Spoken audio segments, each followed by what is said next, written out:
Hey everyone, and welcome to AMC Mail Bag, the all mailbag show here on AMC Movie News, where all we do is take your questions. I'm Ashley Mova, and if you've got a question that you want answered on air, you can send it over anytime to amcmovietalk@gmail.com.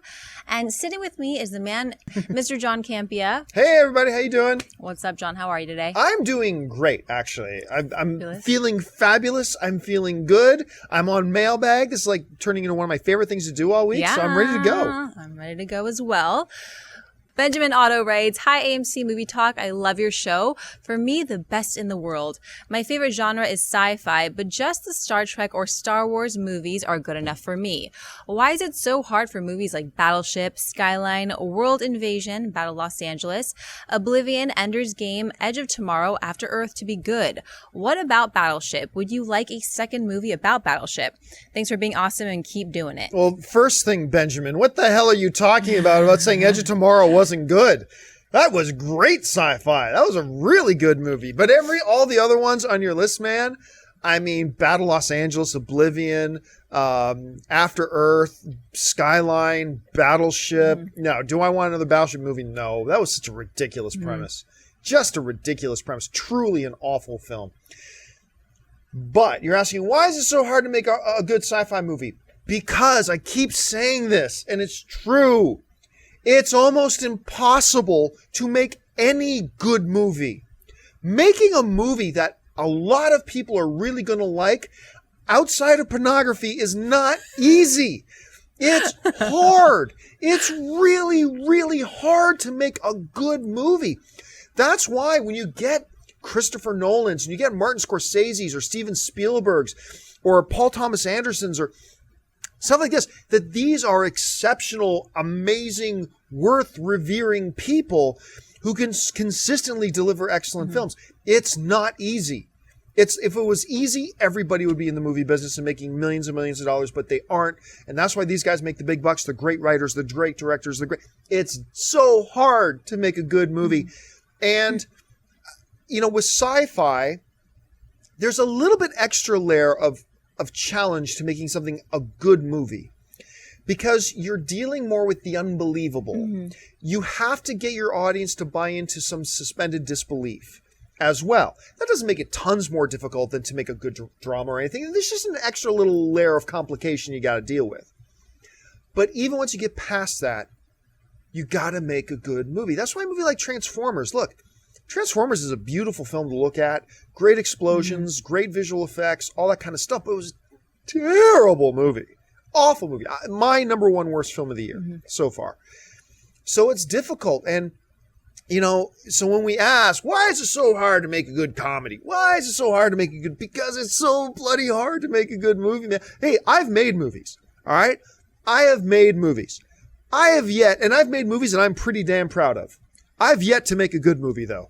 I mean, don't get me wrong, I like my movie, but if I'm going to sit there, I have yet to make a good movie. It's hard. It's so hard. And like, sci-fi is just like any other genre, man. It is difficult to make a good one. And that's why it's so hard, because they're all so hard. Would you say sci-fi, or what genre would you say is the most difficult to make? To make good? Yeah. Man, I'll say comedy. Because everybody has their own unique sense of humor and everybody has an opinion of what makes you laugh or not. But look, I've always said with comedy, you know, you have the one safety parachute that you can do everything in a comedy wrong. If you make people laugh, that's all they're going to care about. Look, 22 Jump Street, right? Is that a good story? Yes. Yes. Okay. Clearly there are people who feel that 22 Jump Street subjective, is a good story. It's all subjective. I thought it was a terrible story. Do you have great performances? No. Is it, you know, all that kind of stuff. But you know what? None of it mattered because it's funny. And I was laughing throughout the whole thing. And I'll contend that to me, the funniest single moment of any film in 2014, the funniest moment is in 22 Jump Street when you got Channing Tatum and Jonah Hill in Ice Cube's office the moment that Channing Tatum realizes that Jonah Hill slept with Ice Cube's daughter, and the little ding goes off, and Channing Tatum. To me, I haven't laughed. That was my single hardest laughing moment in any movie this year. And you know what? Because that movie delivered all of that, none of the other weaknesses of the movie mattered. Not one bit, because it made you laugh. But making people laugh is hard. Right. And we've all seen tons of bad comedies and people who think they're funny and they're not funny. I'm one of them. We've all seen lots of shares of those people, man. So I guess I would have to say they're all difficult. They're all the only one that's not. I think the easiest genre to make is horror. I've said that before. Making truly great horror, though, is incredibly hard. But just generally speaking, that's why a lot of filmmakers cut their teeth on horror. But I would say just by a little bit, I think, to my opinion, and this is totally open for debate, would be comedy. Is really hard to do. Kamar Tiller writes, hello, AMC Movie Talk. I grew up loving Face Off and True Lies.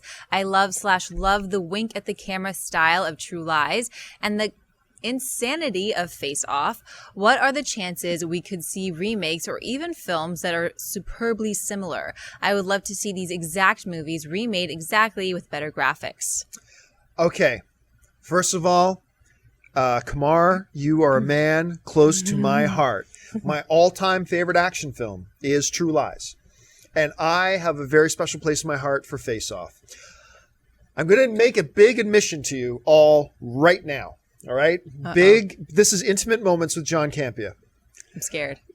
You'll all remember that great moment, that iconic moment in Face Off, as Nicolas Cage gets on the private plane and the pretty stewardess comes over and says if he wants a drink. And he turns to the stewardess and says, excuse me, if I were to buy you flowers, where would I... No. Let me rephrase. If I let you suck my tongue, would you be grateful? That icon! Instant icon moment. And here's the Intimate Moments with John Campea part. I decided, in all of my wisdom, believe me, I've hardly ever in my life used pickup lines because I've totally always lacked the confidence with women to do it.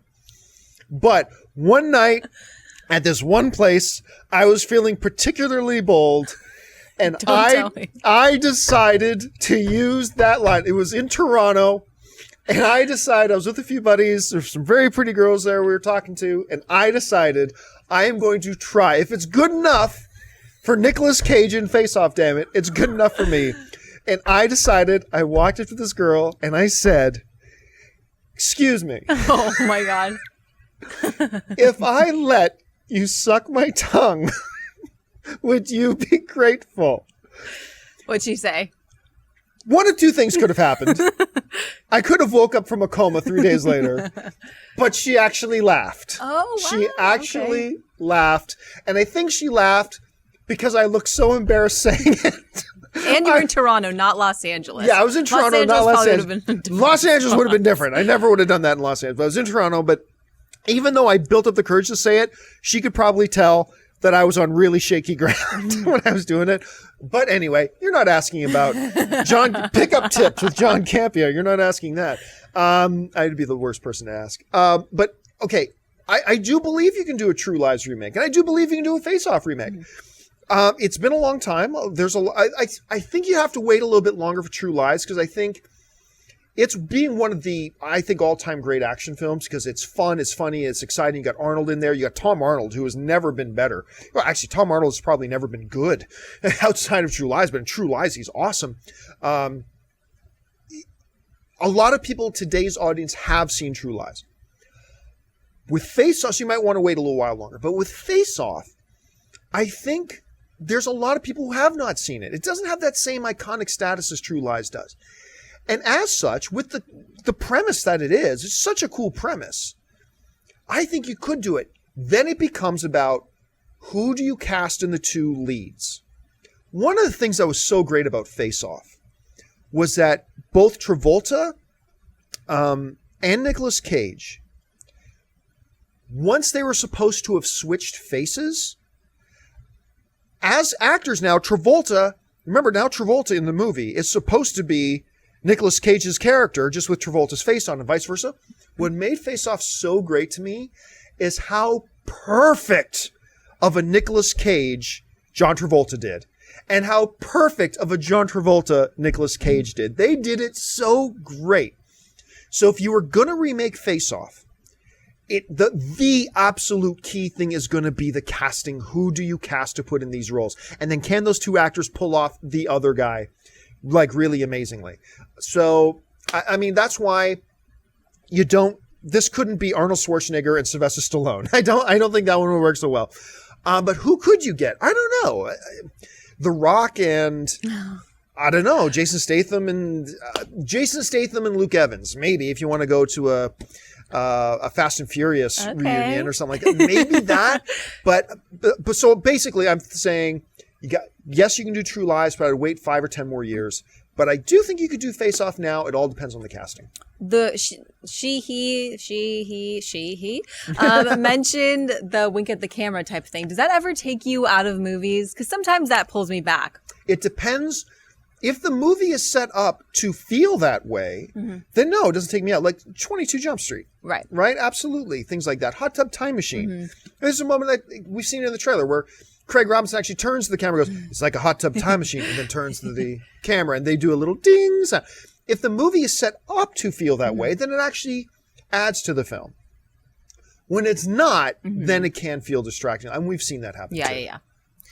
Luke Saunders writes, "Hey AMC, been watching for so long, I can't even remember how I found you. One of my most anticipated movies since I saw the original has been Incredibles 2, and it makes me wonder where they might go with the new installment. With the original parroting old school heroes in a way, where do you think they could go with the sequel, especially with the world's ever-evolving love for comic book movies? A second group of heroes in the film resembling the Guardians of the Galaxy, characters resembling the Avengers. Thanks, keep up the great work." One of the things that I really hope Pixar is smart enough to do, and they've shown that they are with the Toy Story universe, is feel this incessant need that a lot of studios feel that if we're doing a sequel, we have to add a whole ton of new stuff to it. And just ignoring the things that made the film work. There is a difference. A lot of people think that going back to the things that worked is synonymous with just doing what you did before. No. You can go back to the things that were your strengths and build around your strengths without it just being the same film. Like, yes, Hangover 1 and Hangover 2. Hangover 2 was just a carbon copy of Hangover 1. And yes, they just did the exact same things. But Toy Story 2 was not the same movie as Toy Story 1. But they knew what their strengths were. The relationship between these toys. Did they add one or two other little pieces? And yeah, they did. Did they have a new villain? Yes, they did. But they understood the strength of these movies was the nostalgia of these toys and the relationship between these toys and the voice talents that they had and working on. And then they built their story around that. What I don't want to see The Incredibles 2 do, because we've all been waiting so long for The Incredibles 2, what I don't want to see them do is feel like we got to add 18 new characters and bring in a new superhero because superhero teams are the hot thing right now. Let's add a superhero teams. I hope they don't do that. I hope they are as smart as they were when they did Toy Story 2 and 3 in the sense that what makes The Incredibles so great was that it was kid-friendly but adult focused. Because Incredibles was not a movie about a superhero team. It was a movie about a family. It was a movie about a dad now a little past his mid-age crisis. It was a movie about a mom who's feeling distant from her husband and fearing the growing of their children, that her and her husband are missing out on their children growing. These are adult themes. And what I hope they do is they understand, you know what? This is what made The Incredibles so great. There's so much more we can do with those ideas and still make it a completely fresh new movie. Get a new villain, absolutely. Maybe introduce one or two more side characters from The Incredibles and Frozone's past. You got to have Frozone, by the way. You got to get Samuel L. Jackson back as Frozone. But keep focusing on the issues of family, the dynamics, those characters. Maybe still have them the same age. Say that Incredibles 2 only happens 1 year later, or have it that they've aged 5-6 years. Baby Jack is now 15 and you know the other two kids are now like in their early 20s and they're called back into action again. But keep the focus on that, not on what's the hot new trend in movies. Let's add all these other things. That's what I hope they avoid. So where do you think that they are going to pick up time-wise? Because there's been a lot of talk about that. Yeah, I think one of the hard things about having child actors in movies, whether it's in TV shows or whatever, is that eventually those children get older. Mm-hmm. But when you're The Simpsons, you can have Bart in 3rd or 4th grade, whatever grade he's in, for 20 years. Yeah. You can have Chris and Meg in Family Guy still in the same high school after how many seasons Family Guy has been on, I have no idea. And so The Incredibles has, because it's animated, they have the opportunity, if they so choose, to keep them young, to keep Baby Jack Jack as Baby Jack Jack, and just say it's the same time era. If that's what they want to do, they have the freedom to do that. And I'd be totally for it. Mm-hmm. At the same time, I'd be very interested to see a change in the dynamics because they are older now. I wouldn't go 10 years, but maybe 5 years, 6 years, because that brings up new issues they can explore to make central to their story, right? So if it were up to me, and thank God it's not, but if it were up to me, I'd say 5 years later. Okay. That's where I would go, but I'll be happy no matter what they do. I guess we'll see. Harry Green writes, looking forward to another great show from you guys today. Oh, thank you, Harry. Does Thor lose all of his powers if the hammer is taken away from him? I got into a small debate with a client who was explaining that to me as we were discussing who is more powerful, Thor or Superman. Thanks, and bring on the filthy. Well, the first thing I should point out here is that while I read and have read a lot of comic books, Thor is not one of the ones that I'm really well versed on. Okay. I've read a few Thor stories, but I'm not really well versed in Thor in the comic book universe. However, if we're going to talk about the movie universe, Thor is significantly more formidable when he has the hammer. When he has Mew Mew, he's a significantly, as she would say in the movie, Meow Meow, sorry. He's significantly more formidable when he has the hammer, but no, his power is not based on the hammer. Oh. Remember in the first Avengers movie, as Hulk is chasing Scarlet, or I keep wanting to call her Scarlet Witch, Black Widow, as he is chasing Black Widow through, he means to do her some pretty big harm. And he's got her down, and he's about to pound her. Out of nowhere comes Thor without his hammer, knocking Hulk and him flying. And then he's fighting Hulk without the hammer. To really emphasize this point, the Hulk brings down what MMA artists would call a hammer fist to come down on Thor, and Thor blocks it, and he's holding the Hulk without his hammer.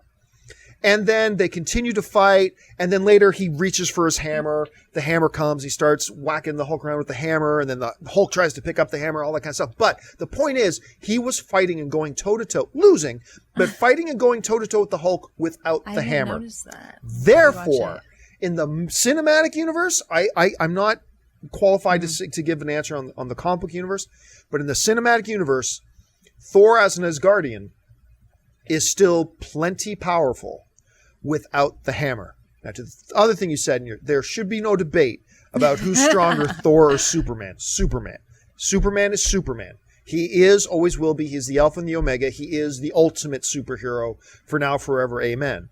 But it's the answer to that is Superman. Now, who's a cooler character? That's up for debate. But who wins in a fight between Thor and Superman? Both Marvel and DC will tell you Superman wins that fight. As a matter of fact, when they did a comic book crossover, I can't remember what the name of the series was, but Marvel and DC got together and did this comic book crossover a number of years ago, probably 15 years ago now, where they had they said their universes by some higher being was being crossed over, and one of their universes had to be destroyed. And they were pairing up fights between heroes from this universe and heroes from this universe, and whichever side won more fights, their universe survives and the other universe gets obliterated. And so they set it up where Wonder Woman fought Storm, Robin fought Jubilee, Namor fought, I'm doing all this from memory, folks. Namor fought Aquaman, Batman fought Captain America, and the one they put up against Superman was the Hulk, because that's the only place they could go. Mm-hmm. And then they put it out to fan vote, and fans would vote who wins this fight and blah, blah, blah. And obviously by the end, I can't remember how it resolves itself, but neither universe gets destroyed. But Superman beats Hulk. Okay. And so if Superman beats Hulk, that's as far as you go. I mean, so Superman wins that fight. So you would say out of everyone, Superman is the man, most powerful. Well, yes, on paper, but everybody knows anything short of Jesus, Batman wins. It doesn't matter. Batman wins. You can have Batman against Galactus. Somehow, some way, Batman wins. But who is the most powerful of all the superheroes is Superman. Okay. John Paul writes, "Good morning, sons and daughters of AMC. I have been a daily watcher since discovering your show nearly 2 years ago. My question is, would you like to see a Three Amigos remake? It was one of my guilty pleasure movies growing up, and I would like to see an adaptation with 3 of today's comedians. My suggestions for the leads would be Kevin Hart, Will Ferrell, and Ben Stiller. Your thoughts? Thanks, and keep up the filthy." First of all, John Paul, why? Why would you call Three Amigos a guilty pleasure? That movie is a pleasure. Three Amigos is comedic movie royalty. That movie is so good. It is the movie that taught me the word plethora. I mean, it's so great. Martin Short, Steve Martin, Chevy Chase. My God, if they did some kind of Three Amigos reunion, I would so be all over that. It's insane. I still catch myself every once in a while singing to myself, "My little buttercup has the sweetest smile." You know, that movie is so great. And I would have scoffed at your suggestion of doing another one today. All movies are fair for remakes, but you know, some I think bet more than others. And Three Amigos is one I would have scoffed at the idea of doing again, because you're never going to find a trio of, Martin and Chevy Chase. And then you said Will Ferrell, Ben Stiller, and Kevin Hart. I'm in.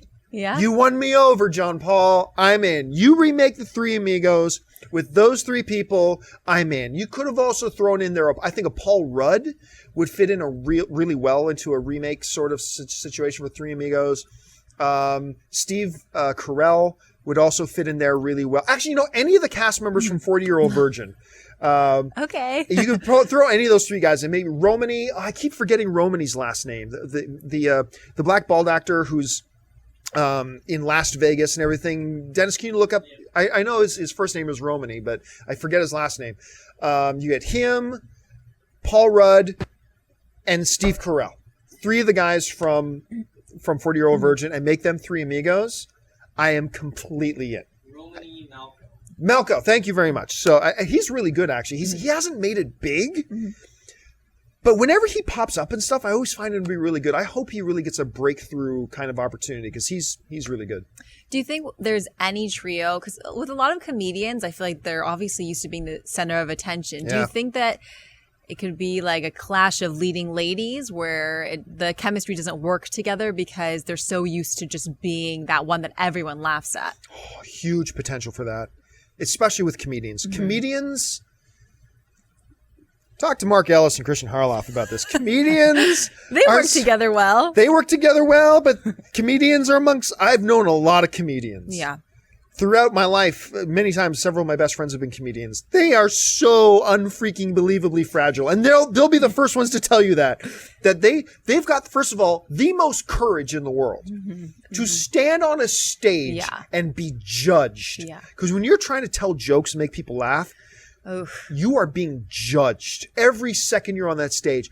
And these guys who have this ability to go on stage, men and women to be comedians, unbelievable courage, and at the same time the most fragile of egos. I mean, that's what makes them such a dichotomy of human being. So I can totally see that if you're going to get potential for stars clashing, it would be comedians. Yeah. Right? But we've seen that, certain chemistries of people work really well together. We got Seth Rogen and James Franco and that whole crew that kind of rolls with them. They all seem to be able to work together really well. You've got that Steve Carell, Paul Rudd, a bunch of guys that all seem to, you got Will Ferrell and John C. Reilly. They seem to be, so when you can find a combination that works really great, that would be awesome. Steve Carell seems to work with anybody. He seems to have no ego. So that's great. Will Ferrell also seems to have very little ego. He seems to be willing to share a screen with anybody. So I think there are combinations, but you'd have to be careful because that really could. And if you ruin a set with clashing personalities, that will ruin your movie, especially in a comedy. So they'd have to be very careful. be funny to see nonetheless. Yeah. GTT Bailey writes, is there any truth to the rumor that 23 Jump Street could cross over with Men in Black? I'm not even sure how they could make that work. Okay, so where this is coming from... I'm seeing this everywhere. Oh, yeah. Where this is coming from is, of course, this past week, there was that hack of Sony. When included in the hack is all of their personal inter-office emails. That just got out. And that's how we know about how Jobs got moved to Universal. That's how we know about, that Marvel and Sony were at least talking about having Spider-Man in Civil War and how it all fell apart and all that kind of stuff. One of the things that was in one of these emails was that we learned is that Jonah Hill and Sony Pictures co-chairman Amy Pascal did have a meeting, and they did talk about 23 Jump Street with a crossover of Men in Black. That was talked about. As far as I understood, though, there was never any talk about Will Smith or Tommy Lee Jones being in it. So then is it really Men in Black anymore? Or is it just the concept of Men in Black? But also, as far as I know, the discussion didn't really go anywhere, other than the fact that Jonah Hill liked the idea. Mm-hmm. But what people have to remember, when people hear that such and such auditioned for this movie, thousands of people were auditioned for that movie. There was a meeting about 23 Jump Street and Men in Black. Yeah. Remember, every day in Hollywood in these studios, 100 meetings are being held with hundreds of ideas and movie pitches being made. 1 out of 1,000 is actually going to happen. I'm sure Jonah Hill has had 100 meetings about what they could possibly do with 23 Jump Street and hearing different ideas and pitching out different thoughts and ideas. And Men in Black crossover was one of them. Could it happen? It's within the realm of possibility. It can, but I highly doubt it for one very important reason. It's the stupidest idea I have ever heard. That is just monumentally moronic. Especially, look, you'd at least have something there if Will Smith, Tommy Lee Jones come back, you were trying to mess them up. But even then, it's a bad idea. And you're sabotaging this great franchise you have going right now with the Jump Street movies. You're completely sabotaging it. Maybe you'll make a little bit of money on this one, but you're going to kill any future momentum. It's just a stupid idea. And so, for the reason that there's really nothing to it other than the fact that a meeting happened and they talked about it that we know of, I don't think it went any further than that. Besides that, it's just a monumentally stupid idea. Look, that's totally up to interpretation. You could think it's a great idea. All I can tell you is me and a lot of people have talked about this, and I have yet to meet a person that thought it was a good idea. Maybe you're one of them, and that's awesome. But I'm just saying I haven't personally met anybody that thought this was a good idea. So, and I think both Jonah Hill and Amy Pascal are smart enough people to know it is. Look, we've all had bad ideas. When you first talk about it, maybe it seems like an exciting idea, and then you think about it, and you realize this was a horrendous idea. Like waking up next to that one person last night might have thought like a good idea. And now you realize like, oh my God, what did I just do? I got to think that both Jonah Hill, Amy Pascal, and anybody else involved in this terrible idea later thought about it and put it in perspective and thought, oh no, it's probably a good idea that we didn't do that. That's the way I see it anyway. At the end of 22 Jump Street, there was a ton of pictures that popped up, and I was like, oh my gosh, that's what 23 Jump Street's going to be about. 27 Jump Street, Culinary Academy, and all that kind of stuff. Was there any like truth to those pictures, or were those just like to be like an ending? Oh, I think it was just to be funny. Yeah. I think they all just sat down and came up with all these, like, there was dance school, there was Culinary Academy, there was like French immersion or something like that. There was 21 Jump Street in space. There were so many great, fake upcoming movies. Not going to happen. No. I mean, look, but nothing is stopping them from saying, hey, this one was a good idea. Let's take it and mine it and actually do that one. Nothing is stopping them. But they didn't do those because these are actually the movies we're going to do next. But it could work in reverse. They could go, you know what? That Culinary Academy idea is actually pretty funny. Let's do it. And that might happen. Who knows? All right. Mike Williams writes, hey, AMC, The Return of the King is arguably the most successful film in history if you combine box office, critical acclaim, and awards won. My question is why it doesn't receive more consideration for the title of greatest film of all time. Okay. Let me bring this up quickly. If you want to fold in success as well as quality, you've got to have Lord of the Rings: Return of the King in the conversation. While I have never said that Lord of the Rings: Return of the King is the greatest movie of all time, I have often asserted that I believe, and if you've been watching our stuff, you've heard me give this speech before, but indulge me as I give it again, that Return of the King is the greatest accomplishment in film history. If you take into consideration all the different disciplines that go into making a film, the direction, the writing, the acting, the cinematography, the visual effects, the costuming, the sound design, the score, when you take all the dozens of disciplines that go into making one movie, I would like to propose that never in history has one film been so good at all of them. And that is why Lord of the Rings: Return of the King holds the record for the most Academy Awards. It won 11 Academy Awards.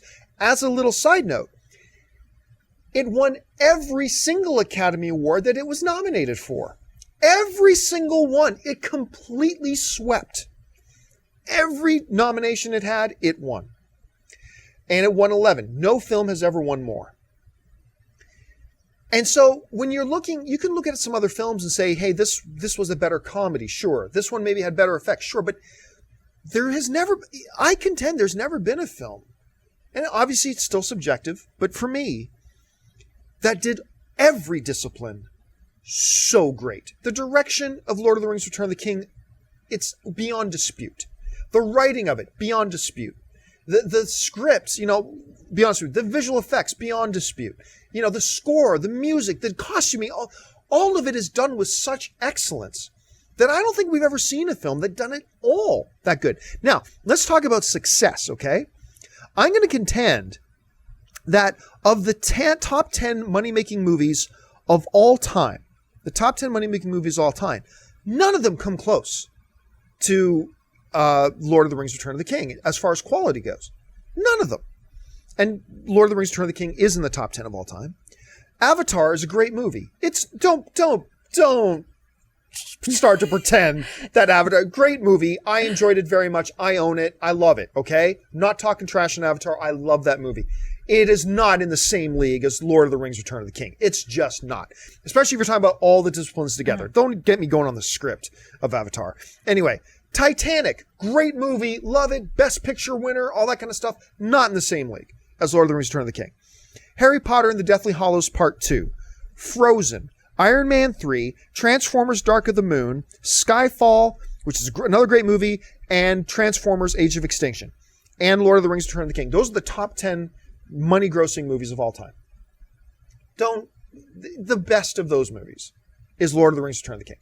So, you're right. If you want to talk about overall total accomplishment of a film, and then throw into that conversation success as well, then I think the person asking the question is right. I think you have to put, if not necessarily at the top of your list, not necessarily in your top 2 or 3 or 4 or 5, but there has to be room in the conversation, depending on what your criteria is. Because whenever people talk about what is the greatest movie of all time, not only will everybody have a different answer, everybody will come to that question with a different set of criteria. Mm-hmm. That's cool. But I think that in that conversation, considering all the things we just talked about, I think you at least have to make room in the conversation for Lord of the Rings: Return of the King.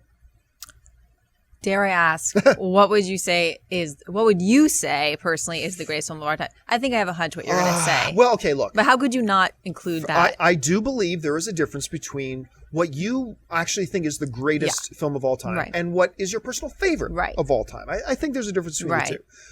For me, ranking way up there on the greatest list, but is at the top of my favorite list, is obvious. Yeah. It's Star Wars. Star Wars, Empire, Return of the Jedi. I clump them all into one. It is my favorite all time. Absolutely. What would I say, though, is the best film of all time? Oh, it's a tight thing between two films to me. Godfather Part 2 or The Shawshank Redemption.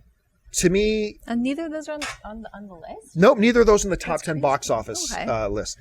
So it would either be Godfather Part 2 or Shawshank Redemption. Up for debate, totally subjective. You're going to have different answers than me, absolutely. But if I had to give an answer, I'd say it's one of those two films. All right.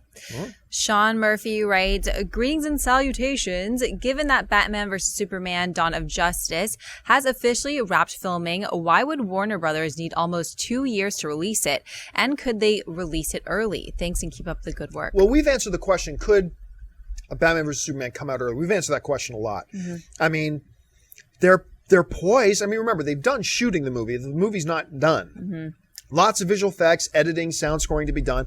But hey, 6 months from now, this movie's maybe even 4 months from now. This movie, because they started on visual effects and all that kind of stuff and scoring long before they finished shooting. They probably even started visual effects before they started shooting. Mm-hmm. I mean, but another 3 or 4 months, this movie's going to be done. But a lot of the people who've been asking this question usually frame it like this. And I think this is implied in the question here too. It's like, well, okay, now that they're done shooting early, they're not done shooting early. When they started shooting this film, long before they started shooting this film, they got what's called a line producer. And a line producer sat down with the script and figured out, this is how much money it's going to cost to make this movie, and this is how we would shoot it. And they come up with a rough shooting schedule for the movie. This is when you'd start shooting. You'd have to shoot this, this, this, and this. Try to come up with a very cost-effective way to shoot it the most efficiently, and you'd be done by this time. They knew a long time ago when they would start shooting the movie and when they would finish shooting the movie. They did not finish shooting Batman vs. Superman early. They finished shooting it exactly when they knew they were going to finish shooting it. So the question is not, could they release Batman vs. Superman now? It's a matter of, sure, they could, but they decided long time ago that what was best for their movie and best for their cinematic universe, right or wrong, is 2016. They knew they'd be done the movie probably by March. They knew they'd be done and it would be sitting in the can and ready to go. But lots of films in film history have finished shooting and then sat on a shelf somewhere for 2 or 3 or more years before a studio and a distributor thought, now is a good time to release it. Now, usually it's much earlier than that, but there are examples of that.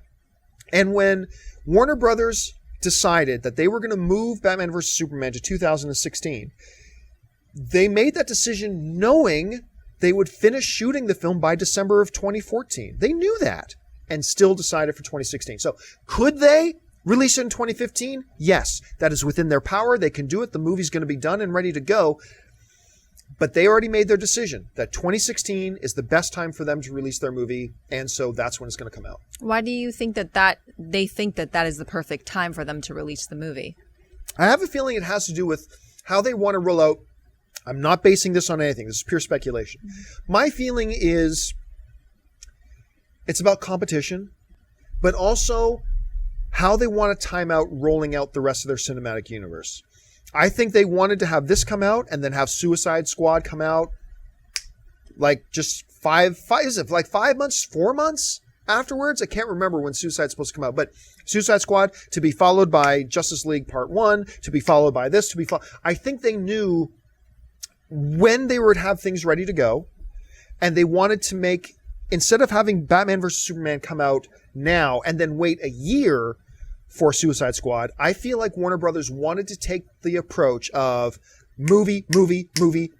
They wanted to get momentum going, and this may be the wrong idea, or maybe it's the right idea, but this is the idea they want to go with, that they wanted to have movie, and to kick it off with Batman vs. Superman, and then be able to follow through with that momentum with Suicide Squad, then follow that up with Justice League Part 1, and then follow that up with the next one, and the next one, and the next one. So I think it has more to do with momentum and pacing than it had to do with anything else. Okay. Well, is that our last question for the day? I think that was our last question today. That is today. our last question for the day. All right, guys, thanks so much for tuning in. Just a reminder to like and subscribe to our YouTube channel. I want to thank this man. Where can people find you online, John? You can find me, of course, on our YouTube channel at youtube.com/AMC Theaters. Subscribe to us there. And also you can find me on all the various social media networks, just at John Campy on Facebook and on Twitter. Yeah, and you guys can find me on Twitter and Instagram at Ashley Mova. And if you want a podcast-only any version of this video, you can find it in the description box below. And just a reminder to go to AMC Theaters for all your showtimes and tickets. And we will catch you next time. Thanks, guys. Bye-bye.